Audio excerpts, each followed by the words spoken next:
know My you're this pleasure. beautiful.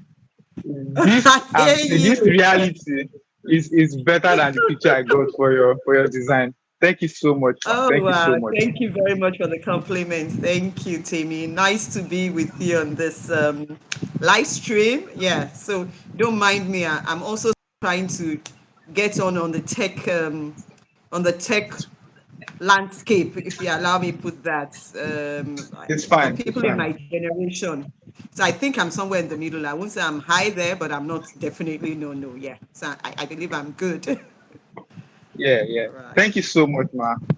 Today is going to be a very, very interesting discussion because I've anticipated having this conversation with you. And I think it's a very huge privilege to have you on board, looking at your portfolio and the things you've done within and outside JCI. I would want you to introduce yourself. I know there are people that will be coming across this video, but they are actually living under the rock because they don't know you. So I want you to Right. introduce yourself to my audience. Things I cannot about you. I can guess you're a female. So give us things you can't guess about you. Okay. My name is Kumbi Wuraola. Let me start from this. I'm an only child of my parents. And so my father, an engineer, my mother, a maths teacher. So, for those of us who are children of teachers, you know how they can be very strict. So I wouldn't say I was spoiled growing up. I did the things I had to do. And I even think they were more stricter with me because they didn't want me to be spoiled. You understand? So I did all the things I did. My secondary school, I started off with going to Federal Government College Sokoto for my first year, and that's another story. So when I was filling my common entrance form at home, my parents wanted me to be in Lagos, so you feel it in pencil. And I got to school and I was just thinking I wanted to be far away from home, so I changed on my common entrance form when I heard Sokoto has been the farthest place in Nigeria. So I filled in Sokoto. Of course, by the time my results came and I got admission to Sokoto, my parents wondered what happened, and I had to confess. So they made me go to Sokoto for my first year, and Wow. that was in 1981, and it was very interesting. We are all still one Nigeria because I have very fond memories of my time in Sokoto. I learned a little bit of Hausa. I learned to eat food outside of my cultural amala because I grew up in the southwest, so I learned to eat tuwo and all of that. Wow. And I also had my first experience of what now probably has metamorphed into what you have as Boko Haram. But then it was called my Taisini, and Wow. it wasn't really pleasant, but and then of course the train ride, because from Sokoto we would go to Kaduna, and all the federal government colleges would camp in federal government Kaduna, and those of us coming down south from Bakori, the federal government colleges then. So we all had our individual coaches, and I made friends across the various schools. Well, some of them still my friends till today, and we will all get until we get to Ido Terminus. And so it gives me fond memories of how good Nigeria was, and I believe we will still be in the future. And then, of course, I went to University of Lagos. Well, before University of Lagos, I transferred to Shagamu, Federal Government Girls College Shagamu, Wow. and I Wow. eventually went to University of Lagos. Yes, for my so I'd say that my I'm a beneficiary of public education in Nigeria because Federal Government College was a public school. Same with the University of Lagos. I had my first degree in microbiology. So that's another story. I wanted to be medical doctor because my mother wanted me to be a medical doctor. So for my school cert, I did a combination of arts and science because my father wanted me to be a lawyer. So I did economics, government, literature, physics, chemistry, biology. And eventually I did microbiology for my first degree, hoping to change and go to the university in the US to study medicine. But here we are where we are now. I think that's a bit, about at least my early background, probably that you didn't have captured in my bio. Thank you. Yeah. Thank you so much, ma. Your story is very interesting. So as we were speaking, I was just thinking about this idea of parents wanting to wanting to make their children study what they are desired to study. Exactly. Exactly. I want to confirm if that played out in your own story, and how do you eventually handle the situation? Just in a few minutes, you can speak to that. Okay, yes. So it played out, but I think I have a balance because my parents were also quite liberal. So if they insisted, I probably would have had to go the whole hog. But I discovered myself, and JCI was one of those factors that helped me while I was in university studying microbiology, to say that it's not about what you study, it's about how you apply what you study. And that also helped me with my children. I never forced any course on any of them. Three of them now graduates about.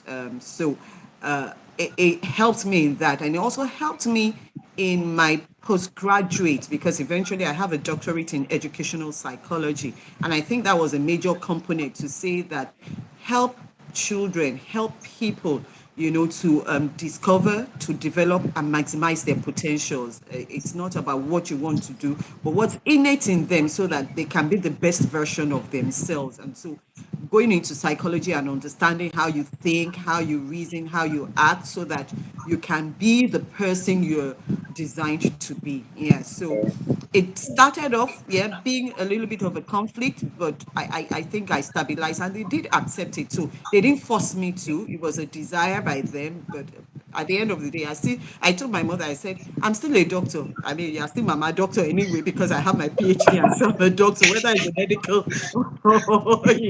and that was just to say that, okay, I'm still mama, yeah, mama doctor anyway. Well, awesome, awesome. So I have a proclivity of leaning into conversation much more, and Yeah. looking at the fact that you are the only daughter, how Only would you child. say that Well, no your brother. yeah only? Oh wow, okay, that makes it. Mm. So, do you think your parents? I want to first ask if your parents are well educated, and do you think the how do you think yeah up the way they brought you up? How did it affect who you are today? Was it was it because of the way they brought you up, or in spite of the way they brought you up, you still became what you are right now? Okay, so let me say this. My parents were very well educated. My mother was one of the beneficiaries of African American scholarship way back in the 60s. She had her first degree in the US, so she studied her undergrad in the US. And my father schooled in the UK, so had his undergrad in the UK too. So I'll say that is not in spite of, it's because of the way they brought me up. They had exposure to early educate to education outside of the shores of Nigeria, which were able to bring in all of that, coupled with being Nigerian, to help me be who I was. If I had to choose again, I'll choose my parents. I mean, if I had the opportunity of choosing where I land, yes, I'll choose my parents, because yes, they gave me the opportunities and they encouraged me in what I've done, or I was doing as I grew up. Yes. They were strict, oh. Awesome. They were strict. Especially I was daddy's girl, Strict like but my Yoruba, mother, strict mama like teacher. I want to call Hmm. strict like Mama real teacher. Nigerian parents. Yes, yes, yes. Awesome, So I believe that awesome. that helped me. All right. So just to also confirm this, have you ever told this story and someone made a statement like you had it started well for you? Like, of course, your parents studied in the UK, the US, and well, you are what you are right now. Well, you had a very good start. If you have had that statement before, how did you attend to it, or how did you handle it? Well, not really. Yes, even though they did study abroad and all of that, but I don't think I was treated like any other child. For example, my parents had car. I mean, I could at that point in time have a car dedicated to taking me to school, but I still had to walk to school, my primary school, which was quite some distance from my house. So in the morning, even if I get ready and my dad was going out, he wasn't obliged to carry me to school. I would still walk to school and I would still walk back home with other children. And I would still do Wow. the things other children did. You know, there's this fish roll we used to call katanga. I used to save money with other children to buy katanga on our way back from school. And God Wow. help you, you're out eating on the road. Before you get home, you know your parents will know. And there were no phones then, but I don't know how those Wow. parents had that connection or network. God help you. All the things, how you were playing on the road before you get home. So, yes, they had that, but I think that they believed in giving me the balance. If water was not running, I had to go down the street with everybody and carry basin of water on my head and fetch water like Really. every other Wow. person. I had my morning duties. I had things to do. I had to sweep the compound just like other children. I had to Wow. make meals when it was my time to make meals. So there was no excuse. And I had lesson teacher. I had to go to lesson after school, after coming home to do my whole work and everything. So I was just like anybody who was my peer because that meant that you also had to be streetwise. If you were sheltered, there's no way you'd be streetwise, you know. So you had to mix with your peers and know what was happening so that you also understand how it is to survive. Yeah. Thank you so much for that. So, whether or not your parents started well is more about how they brought you up, not about their own status. I just want to mention that for our audience to be aware of that. So let's jump into JCI matter. Um, Okay. I want to confirm if you started JCI from undergraduate or from local organization. Very interesting. I actually had known about JCI even before I left secondary school. So I had a very good friend whose Wow. brother was a JCI member. And in the summer of 19, I think it was 84, we were home on holiday and a JCI member was getting married, JCI Senator Bishop Ekun then. And I was opportune to go for his wedding. And here I was, you know, young girl from secondary school home with my friend and her brother. And I saw the friendship, I saw the way they related, and I knew that immediately I got into the university. I certainly was going to join this club because my parents were Lions. In fact, my mother was charter president of Okwebi Oregon Lions Club, so I knew about service organization and everything. Yeah, but immediately I got into the university. So I finished my secondary school in 1986. I think then we were the last set of those who were in the regulars. I did from five. I wasn't part of the GSS. The Mm, 6334 system. So I was the last set then in the Federal Government College, Shagamu. And so I did 2 years of A levels at Oyo State College of Arts and Science, Oscars in Ife. And I got into the university in 1988. And immediately I got into University of Lagos. I signed up uh, as president of University of Lagos at some point in time before I joined the class, as we call them, the city chapters. Yeah. awesome, awesome. I'm just thinking back, and I wonder how how come I never thought of joining an organization. So the way we're brought up was I don't join. Okay, I think I lost you for a moment. Yes. Yes. Can you hear Right. me? Okay. Yes, So I the way can. we're brought up was I don't join bad gangs, don't join Mhm. organizations, don't just go to school and come back. And even when I joined JCI just last year, I joined JCI last year, Oh, really? February. And when I joined, my mom saw the flyers. It was like, this guy, which kind of organization is this? Don't join band guy. Even at right now that I'm married, I'm living on my own. She was still pushing that ideology to me. And I in this few months or yeah, a year and some months I've joined JCI, I've met people, I've related with people. I wonder if I had joined perhaps in my collegiate level, I would have, maximized the Yeah. opportunity.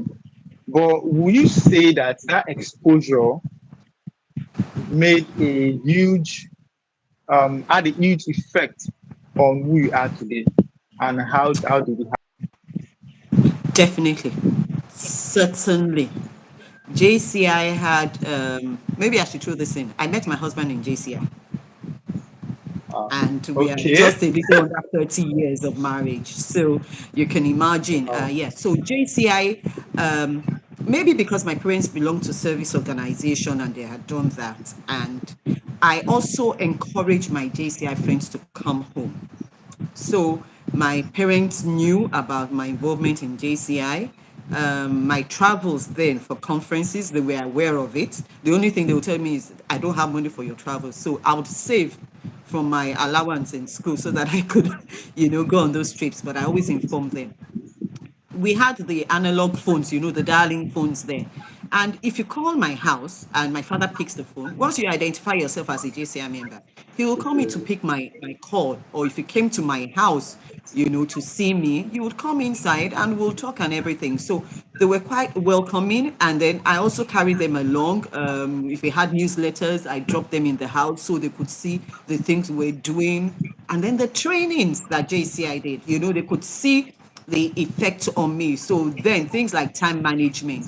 When we had to go to church, prior to my JCI days, maybe I would be a bit late. They're already in the car, almost driving out before I rush downstairs. But I became better at my time management. Before it was Yeah. time for church, I was ready, you know. And Um, my speaking skills were watching TV. There's a comment. They saw the way I would, discuss my points. And so they saw positive changes in the way I was relating. And then even little things as leadership. I think it was after I joined JCI that I became the president of my society in church. And they saw the way I rallied around the youth and everything. I believe the positive impact of JCI in my life, they saw it and so they encouraged it because they could see the resultant effect. Yeah. So that for me was a plus. And of course, and then eventually when it was time for me, when you spend so much time in JCI, it's yeah. either, or you spend so much time in your religious organization, either church or mosque. When it's time to marry, it's the people you see that you interact with that you True. probably would also, True. yeah. So for me, I didn't set out to marry a JCI member, but eventually I did get married to a JCI member because I was spending my free time, with JCI Yeah. from university and afterwards when I was working. Yeah. Awesome. Your story is very interesting. I don't know.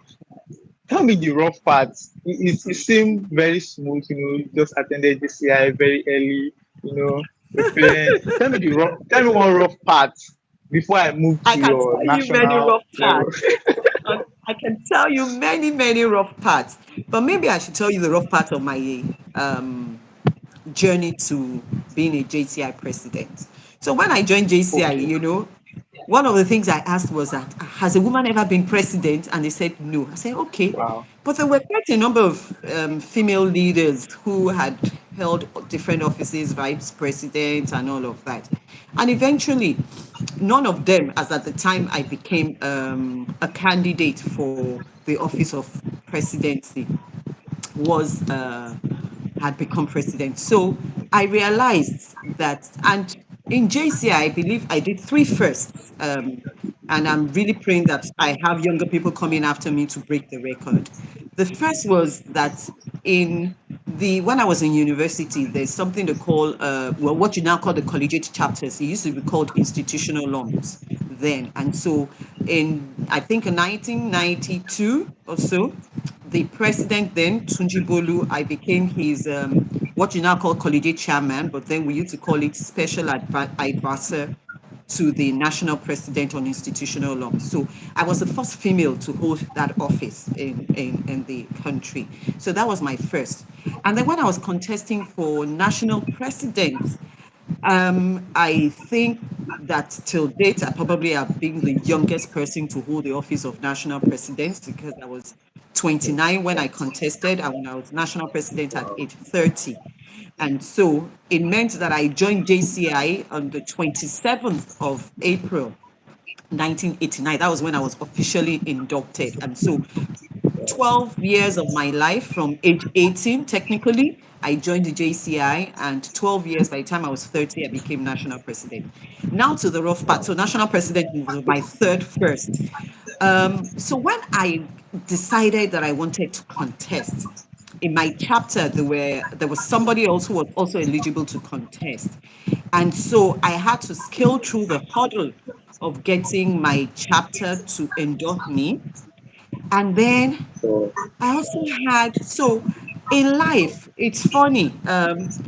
When you ask me that, who will be my greatest supporter, having been the first female, I had a few male people, male stand in my way, so to say. But the yeah, greatest challenge came from my female folks. I You expected would that. not believe it. I thought, yes, because the men, male ego, how can a woman be leader over us and everything? It was as bad as, they tried to get my husband to be on their side and not endorse me. But my husband is such a wonderful person. I can sing his praises to high heavens. He's being a solid rock, a foundation, my engine, my powerhouse, So, but he didn't yield to all that.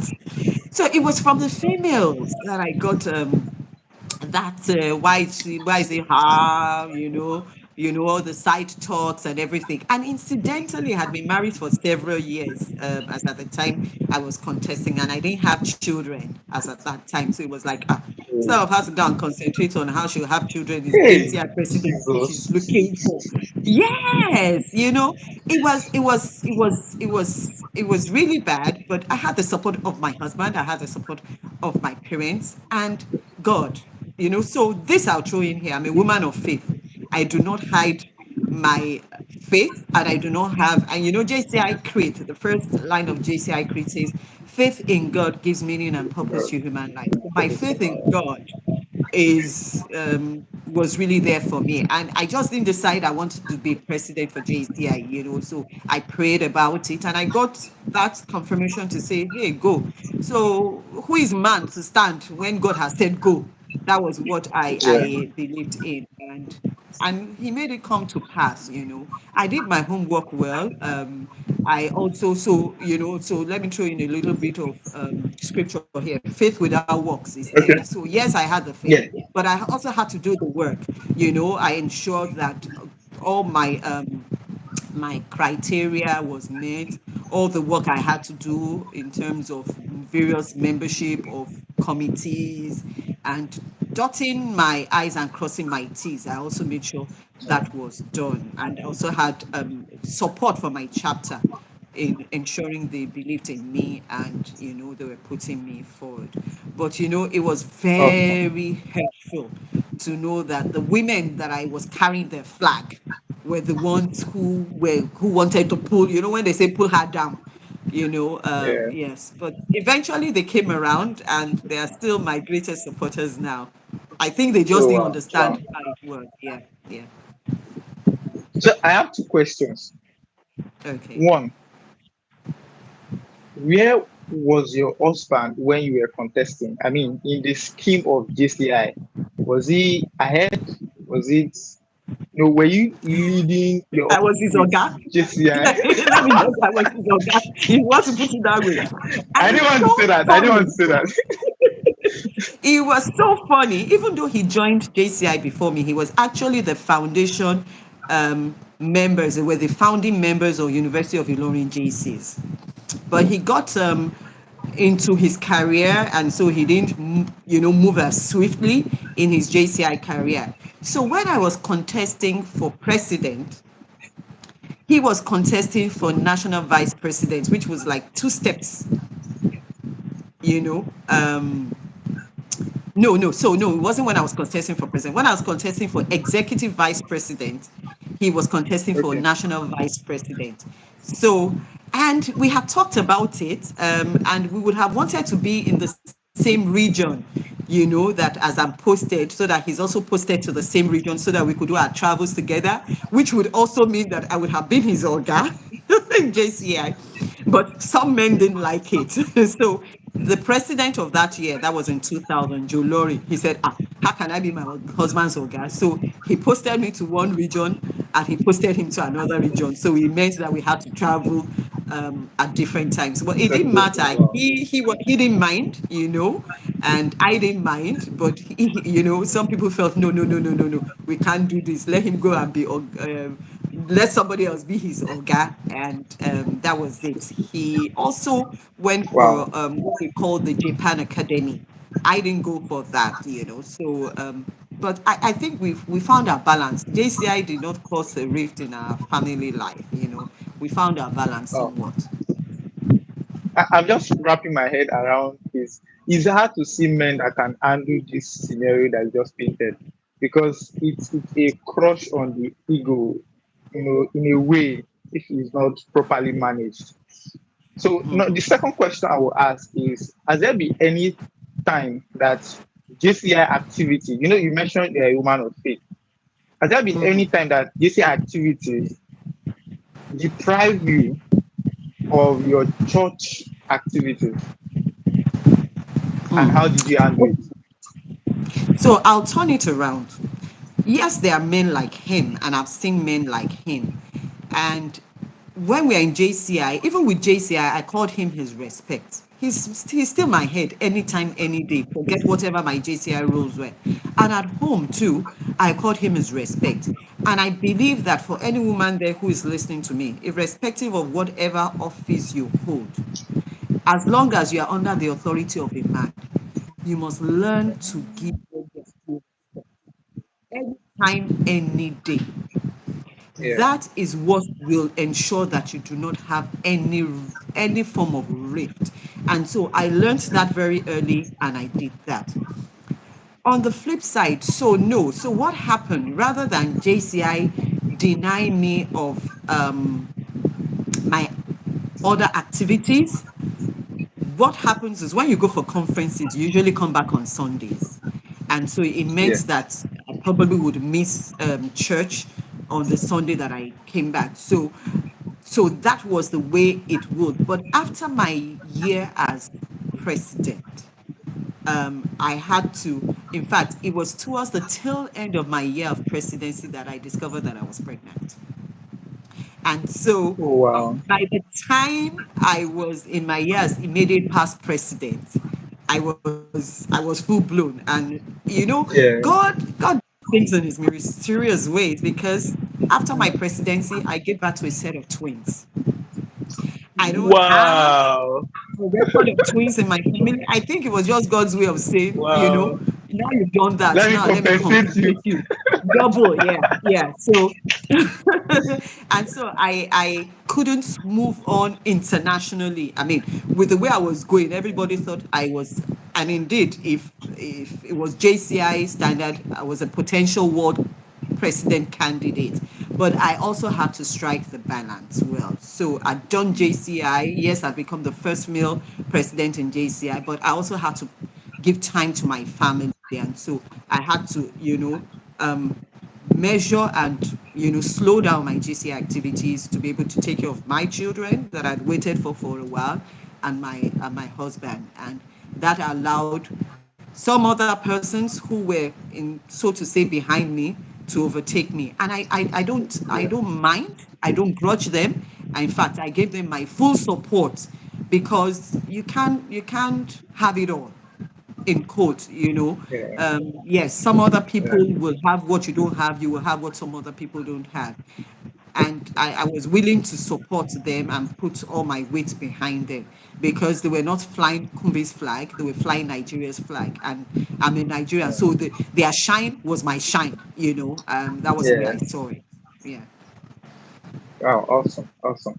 So the other certificates, um, the other portfolios, they came after your position as a national president, if I'm correct. Yes, yes. So yes, so a few years afterwards, are you talking about JCI or my professional certification?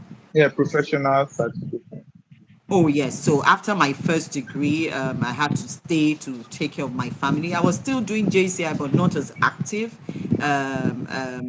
And yes, so my postgraduate, and every other thing I did was after my. And I used to joke. I said, I can't be in school when my children are in school, especially in the uni. So I did all the things I needed to do because now I have graduates in the house. So and of course, because my career too, I also had to slow down to face the home front a bit. And then once I had some stability, I continued my career and my JCI. And from my profile, you'd see that I went on to become the vice president of JCI Africa and Middle East Yeah. Senate Association, yes, and also eventually in Nigeria, I became the chairperson of JCI Nigeria Senate Association. This is, you know, what the Senate Association is for members who are over 40, who have accomplished themselves in their various fields, who are not seeking for elective offices. It's just, you know, the friendship that we hold, the Yeah. business opportunities that we'll do with each other and all of that. Yes, please. Awesome. So I have some questions here that I want to, ask so that we can maximize the time we have. I know it's a whole lot giving me this time. I don't know what I've done to deserve this. No. I So, really you know, at understand. times, one of the things is I like to encourage people. It's not a discomfort for me when I see people doing things that are good, and in my own little way, whatever it is I can do to encourage, to support. So that's just to me. You can't Okay. be you can't be successful in life if you're not holding people's hands, if you're not it doesn't have to be a financial contribution, but you know, when you look back and you say, oh, my first, you'd remember that, well, we had this. And when you are up there, when you are the today Ed Yeah. Not or what have you of the world, I will also share your success and say, I know Temi very well now. Coach Temi, we were one of the people that were there, you know, when this thing was cooking. And now that it's done, this soup is done, we're happy. Yes. Yeah. So that's the kind of Yeah. thing I see. And that's what JCI has taught me to be and Thank you to so look much. forward to. Right. So you have mentored and inspired many young leaders. I'm reading from here, on my second point, Yes. Okay. through JCI. What are the qualities that attract you in young people? You just mentioned a bit now, but I want you to go deeper. And what are the qualities that repel you from them? What are the things you see and you feel, oh, no, no, no, no, I can't associate with this person? I'm talking about young people now. And what are the things Yeah. that draw you closer to them? Yeah. So the first thing is, like, when I see young people, I see them like a plain canvas that have things that can be painted on. And even if it's just one stroke of a colored paint that I would put on that canvas, I like to do that. And what would attract me to any young person is the sincerity of purpose to say, look, I mean, being open to say, this is what I want to do. I just want you to, you know, support me or let me know what you can contribute to making me a better person. I like people who are very hardworking. I'm a Jackie. I can work I can see 24/7. that. I tell you, I wonder where I get the energy. I don't know. So I also like Wow. people who are very, very hardworking because hard work pays. It might not be in the immediate, but hard work pays. So what attracts me to people who are sincere, who are hardworking, who don't tell lies, and who, you know, are like ready to learn, ready to absorb, and willing to be corrected. If you are not willing to be corrected, you can't be with me, because I will say it in plain words. If I see things you've done that are not okay, I will let you know. If you are not willing to take corrections, then I'm not going to be able to, you know, work with you. So these are some of the things that, you know, attracts me to people. Those things that repel, if you are not truthful, if you are lazy and not willing to pull your weight, if you are looking for shortcuts, microwave, pa pa pa, I mean, there's no way we can work together. So those are the things that attracts, and those are the things that repel me. Thank you so much. You made that very simple and direct. So the next question I will ask is, with your vast, experience across multiple sectors, what's the one project or legacy you still hope to achieve in the next 5 years? Or should let me open it up in the next 10 years? Something that is dear to your heart that you just wish, this thing. I still have to pursue this thing, no matter what my age is. I have to accomplish it. Okay. I've actually started my legacy project, and I started it when I turned 50 because I Wow. wanted to be able to have 10 years to build it, because by 60 I want to have retired and have things in auto. And so what I started, what I call the Women on a Mission initiative, and it has to do with young undergraduate, female undergraduates. Right now, I have about 6 regional coordinators according to the geopolitical zones, and I have a national coordinator. We've had 4 outings till date, where we meet. We have regular hangouts monthly, and we have close to about, I'd say about 3,000 young women subscribed to that Wow. now. Awesome. I'm hoping that I'm going to start doing road shows where I'm going to go physically to the regions and have the women come in. We've had meetings in Lagos, in Ilorin, in Abuja, in Abeokuta. We're going to have a meet in Akure come this year. And the whole essence is just to ensure that, you know, when they're still in their undergraduate days, there are few things, just like I said, plain canvas, support, and everything. Some people Yeah. are studying courses, not necessarily what they want to study. They say, what jam gave Yeah. me, So how can you help them plan their lives? Whether Yeah. you want to go into business, whether you want to build a career, this issue of how not to get Mm. into aristo or whatever you call it now, being able to manage your finances, watching out for what their health is, ensuring they have good mentors. So those are some of the Mm. things that we do.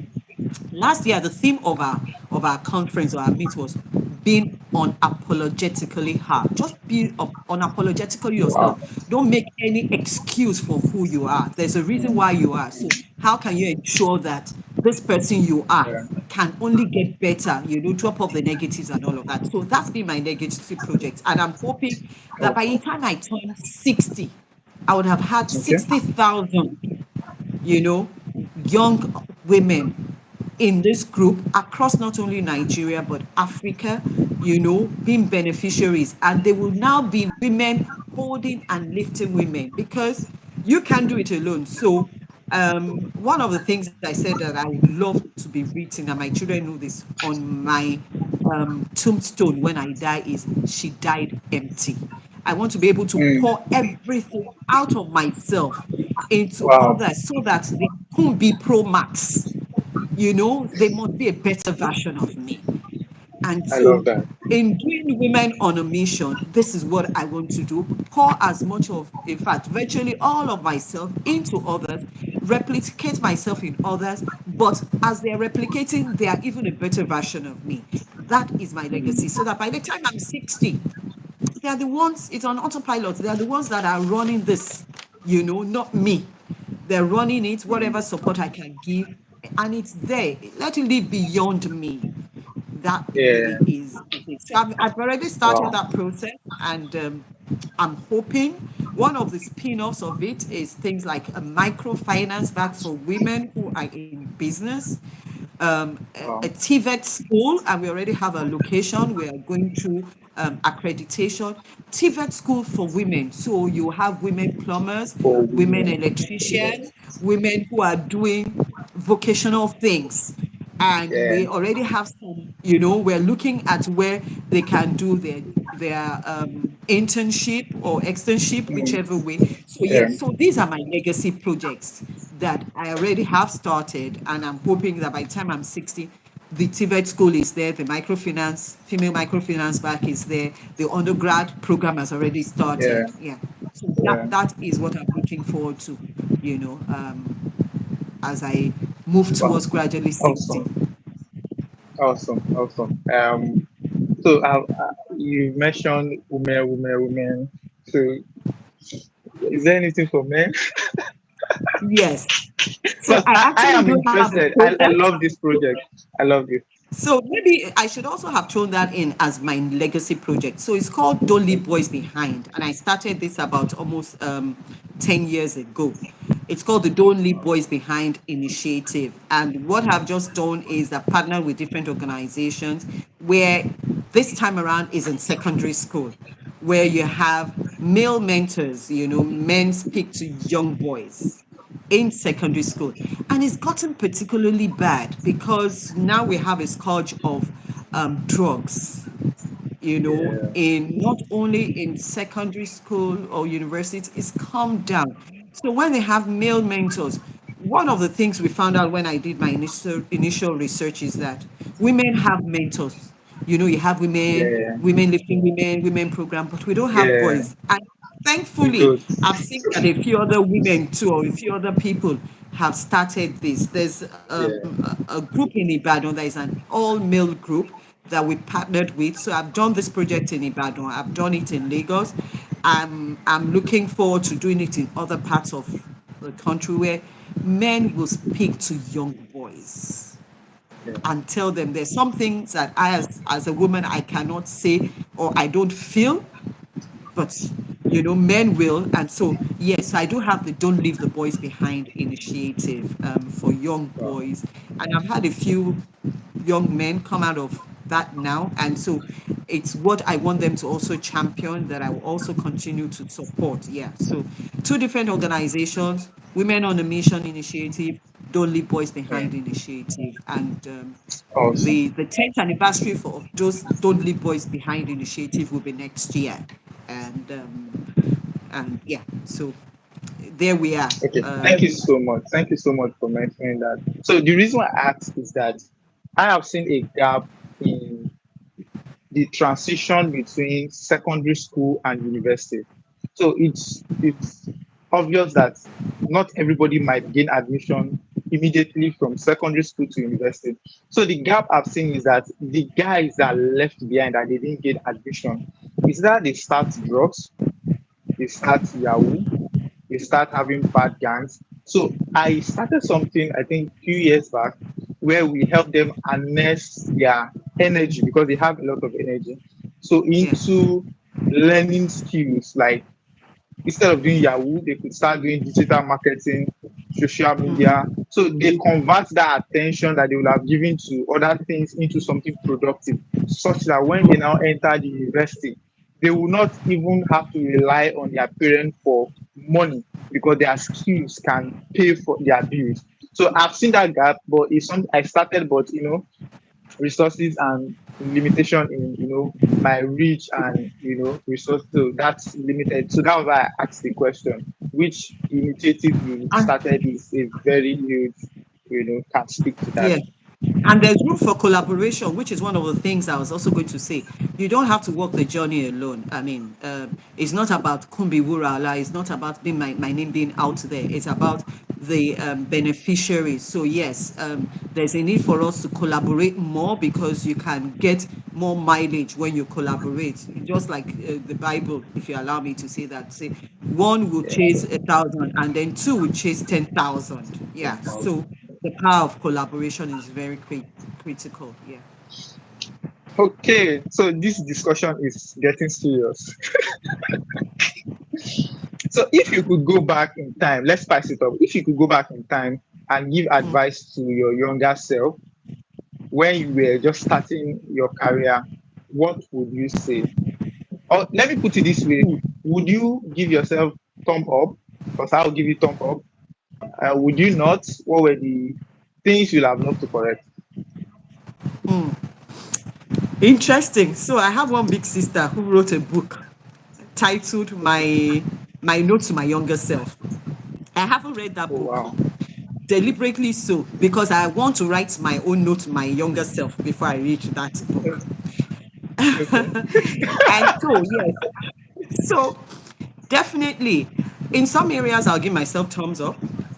In other areas, I have not fared well. And the reason is because I think that maybe I dropped the ball. Not maybe, I did drop the ball.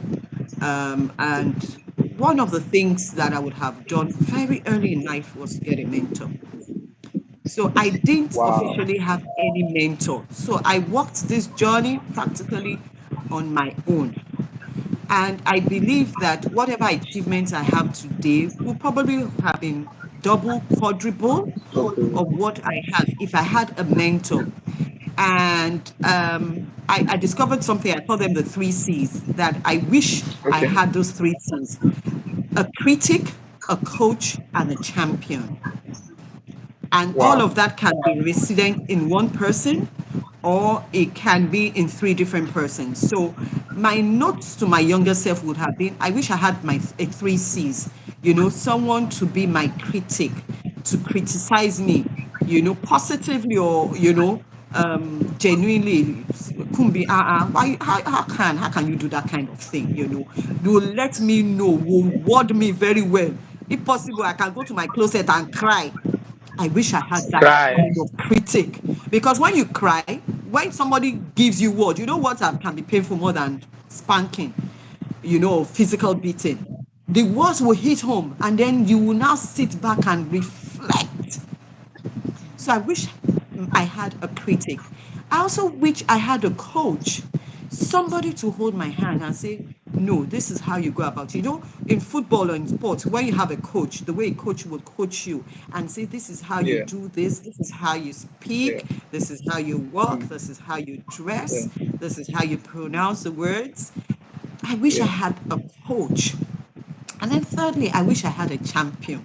So that when I do Mm. something, somebody, my hype man, that will hype me so that it will encourage me to do Yeah. better. Yes. Yeah. So those are some of the things that I wish. I wish I read more so that I can have Mm. versatility in other areas. For example, I don't know about football. I don't know about sports. I don't know what an offside is. I Ah, oh don't my God. know. Yeah, so I don't know anything about football. Fortunately, unfortunately, my husband is not a football person. So when they are doing Oh Champions my. League, you will not see anything in my house. My son says, "Oh, football." When I ask him, he says Liverpool. It's just recently I know that red and white is their color. I don't know. I know they say all Oh gunners, my. all so I don't have any clue about football. Wow. So that's some of the things I wish I had more knowledge about. Yes, I am well read a little bit about the history of Nigeria, about history of the Okay. world, Cold War. My daughter has a degree in international relations. So when she's talking Russia this, Ukraine that, and so I wish that I got into real world politics, that I'm Mm. better read about that. So those two things for me are sore points, that I wish a better me in the past, got into all of that and understood, all of those things a bit more. And Yeah. lastly, my a note to myself in the future would to be to say not to be a jack of all trades. Yes. So at some point in time, I did stock markets. At some point in Okay. time, yeah, so a bit of it financial literacy. I did trading, Ivory Coast, Abidjan. I got into Ankara business very early. I got into Yeah. broadcasting when I was in school. So I was doing a program on NTA. I moved on Mm. to AIT, Radio Lagos, and all of that. So I did broadcasting. I worked in what you call the advertising agencies. So I knew about Okay. media, I knew about client services and all of that. So I did a bit of this and that, this and that, which is good, but the Yeah. master of it. Yes. So for me, a note to my younger self would have been to have got into and mastered something early in life. Yes, people know me for JCI, people know me for my work in the non-profit and in recent years in education. I think in the last 20 years, education, but I wish maybe I had had my focus, my mastering of a particular um, vocation or something earlier in life. So, yes, so those were the three things I would say are notes Yeah. to my. Awesome. So, as you were speaking, I was just thinking around. Okay, you did, advertising, you did media, you did broadcasting. How come you never really leverage on social media? Was that intentional, or was it just something that missed you, or you missed it? No, so I'd say I got burnt, right? Oh, And so that made me shy. So even though it was mainstream media then, I had a program called Blossom. So I had Blossom on radio, Blossom on TV, and Blossom in the papers. And in one of my TV presentations way back then, I did an expose on a so-called 419 kingpin then. oh, And I had a threat to my life.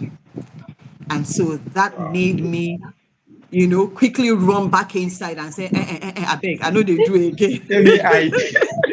Yeah, let me hide. And I think it now spilled over to even when social media started. So I also tried a bit, and I was something like the hangout on Twitter, I think about 5 years ago. And I became vocal, and then Twitter banned me. So right now I'm not on Twitter. So I'm like, look, first time, second time, I beg, let me day by Enough. day, let them do their day. So, but I have some semblance of presence. Yeah, I'm on Facebook, not so active. I'm on IG. I'm on TikTok, but you never see me post anything. I'm on YouTube. I don't have a channel. So yeah, so I see the things happening, but I'm not as like somebody say I'm not an influencer. I see what other people are doing. Occasionally, I pass my comments and everything. But beyond that, I did my due.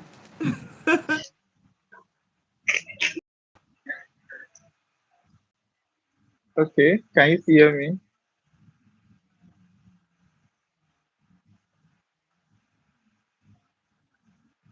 Can you hear me?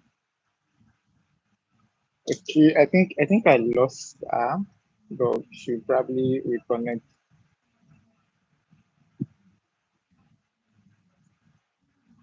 Please confirm if you can still hear me, ma.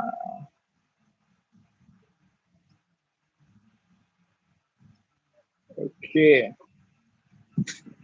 Oh, really? I'm really enjoying this. I'll just wait for her.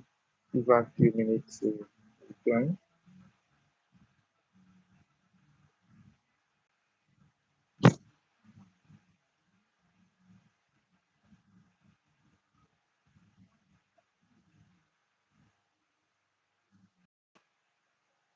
Okay, I guess I lost her, but I think this is a very interesting conversation to see that she started with, she had the basic stuff for her, were available for her. The parents had this understanding of how to bring up a girl child, and she being the only child, of course. But then I think the most important part is that she was not laid back. She took advantage of what she has and then she built up on it. And that is very, very important. The next question I would like to ask her, just the social media part is, I feel that in this age, no matter what you're doing, the social media is now becoming the real world. And whatever you do physically, you are good. But then, okay, Yeah, I lost we're you for a back. while. Yeah. Yes. So All I, right. I was I just think it having a was internet. conversation. Okay, I was having a conversation with Okay. myself. Looking at where we are right now, you might not be aware, but looking at where we are right now, especially in business and in service, in community service, and when building legacy, social media is becoming like the real world. Reason because um, you can reach more people. You mentioned that by the end of this year, you anticipate reaching 6,000 people. And I believe that if we leverage much more social No, media, we can. not end of this year. Oh, Okay. when I'm 60. So we still have 6 more years to go. Oh, okay. So that's exactly what I was Well, trying but to maybe say. that can happen before then. Oh. So I mean, with Yeah, with with that's social media, yeah, yeah. so So maybe saying not. that with We don't social have to wait media. 6 years. Yeah. Yeah. So with social media, I'm thinking we can reach 6,000 people by the end of this year. And perhaps when you're 60, you can reach 60,000 people and just cap it on 60,000 people. I think that is possible if we leverage on social media. So the last question I will ask, because I'm looking at time and I don't want to shoot beyond the time, we have decided to give me. Do you believe that no matter where anyone is in life, great or small, they still need help? No matter the money Yeah. you have, the influence you have, they still need help. So, if yes, where do you think you need help right now? If you get a sincere person, trustworthy, like you mentioned, hardworking, you need help.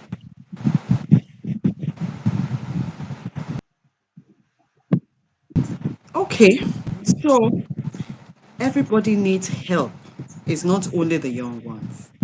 And I have found out that my third book is actually based on this. I call it Sabificate, the power of connectional Yeah. intelligence.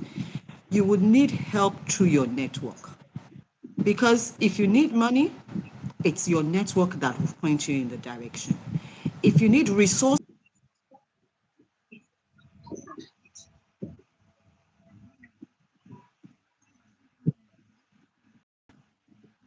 Okay. I believe you've joined back. So I also personally believe that everybody needs help, no matter the amount of money you have. As a matter of fact, when you get to a point where you have almost everything available, the best thing you can do now is to build should I say, a truck load of people that can help you execute what you are thinking of. yeah, So, okay, I lost you again. So you were yes, talking about certificates. yes, the power of connectional intelligence. So, irrespective of whatever you need in life, I mean, wherever you are, one thing I found out that everybody needs is the power of your network Yeah. because that's what would make that will be the game changer anytime, any day. You can have your money, you want to do your business. If you don't have the network, you cannot do it. You want to move your career, you want to travel. Let me give an instance. My daughter, who's currently serving, I because she studied international relations, it's either Abuja or Lagos. And I said, look, I don't want to influence your posting or anything. And people are saying they are paying to influence it. And I just mentioned it to someone. I said, this is what is happening, but I don't have money to pay for anybody's posting. And before I knew it, the person just sent me and said, oh, she should check her portal now. And lo and behold, she got what she wanted. It's the Wow. power of your network without paying any dime. And I can say that about so many things. So even in the seemingly little thing that you say, for anybody to grow, you must build your network. It's a relationship thing. If I want to, for example, get to Mr. President, I don't have access to him directly, but I will know somebody that would know someone that would know someone that will get to him. And so anything you want to do as a young person, build your network. Don't be selfish and only build because you want to get, because you will also be that network for another person.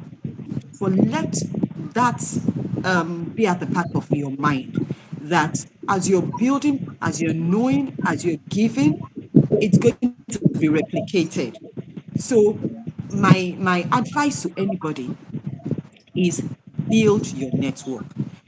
Wetin you sabi is important, but the people where you sabi is more important. So I jokingly say it is not your certificate, but your certificate, who you sabi Oh, now and I what you get. Now sabi. I get. That is your certificate. Right. And that's Now the I get. title of my new book, Certificate, the power of connectional intelligence. And so that's what I will leave with you. Be good to people, All right. support, and build your network because they say your network is your net worth.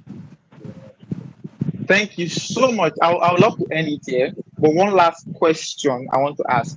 If you never joined JCI, would you be where you are right now? And what is your superpower? Let me start If from superpower. nothing is working, what will you do? So, my superpower is God. I am absolutely Yeah. nothing without Him. And there's nothing I do that I don't bring Him in. So I have this habit.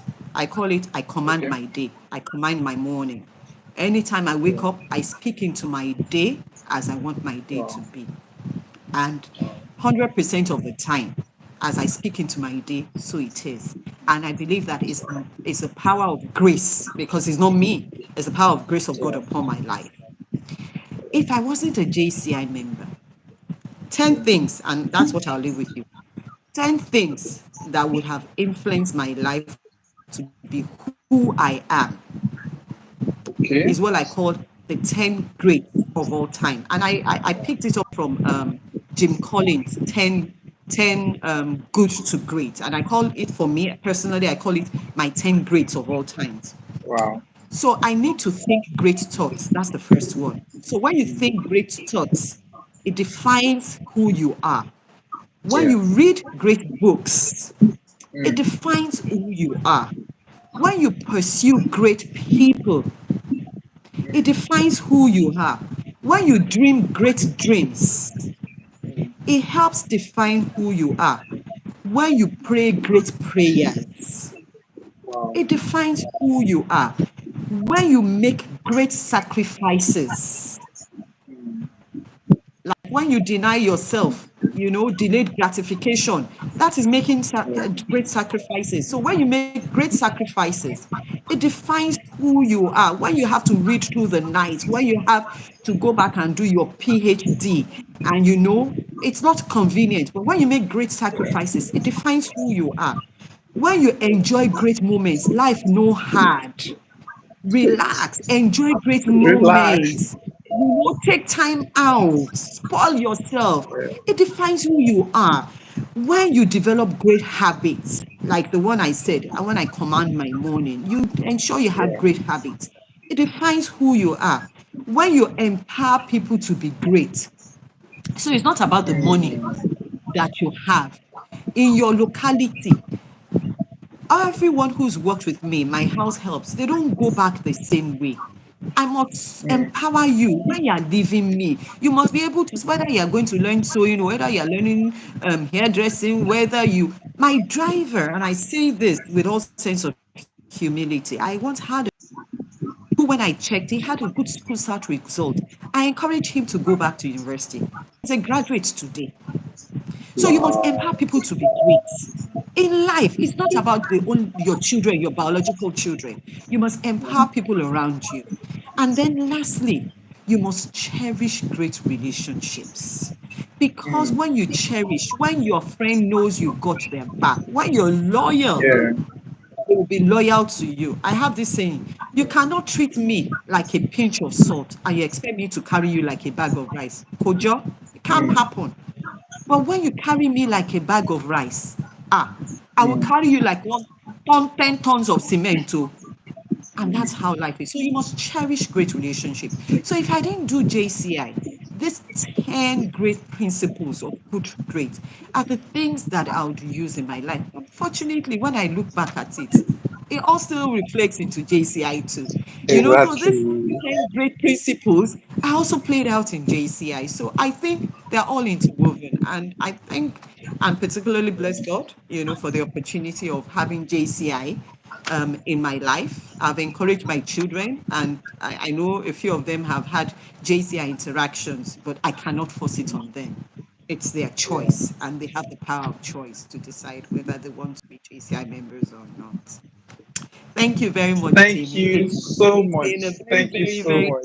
interesting few minutes. The time has gone. We've practically spent almost an hour, Yeah. in this and that. And I thank you. And for also helping me to do some reflection because, these questions have come on, even though some have been impromptu, but it also helped me to reflect on how my life journey is and how the next few years. I don't know how long I have to live, but I believe and I trust and I pray to God that I live long and that I'm able to live and still do much more than I have done in the past.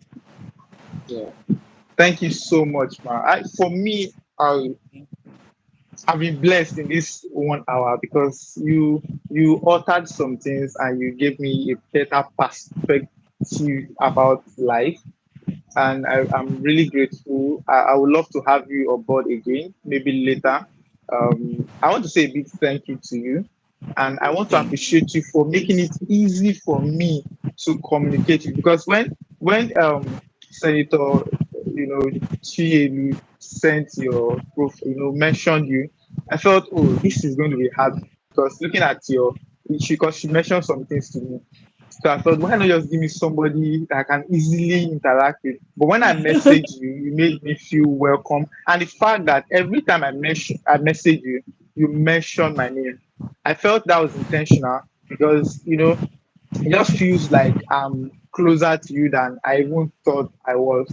So thank you so much. I really appreciate it. Thank you for your story. I would love to be part of thank your story anyways. I believe so much in You're everything already you part of my represent. story, Tammy. You're already part of it. And you're also So part of thank you my so story, much. like I said. When you become that, big guy there, Yeah. as you're shining your shine, I know that, yes, I can be part of that shine and claim you. Yeah. Thank you so much, man. I will end this here. Thank you. Then we can have conversations later. And Thank because I also want to make sure that we download this, the thing will cut it into shorts.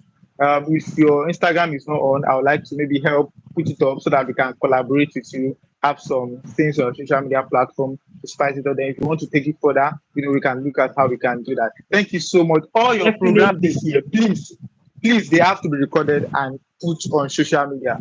I'm begging you, all your programs should be recorded and posted on social media. There are more people that wants to hear this story than. I just feel that more people should hear this story and should learn from your wealth of experience and exposure. Thank you Thank so much, you. man. I really appreciate it. Thank you, Tammy.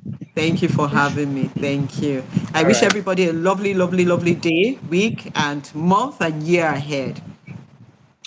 Thank All you. right, man. Okay, then.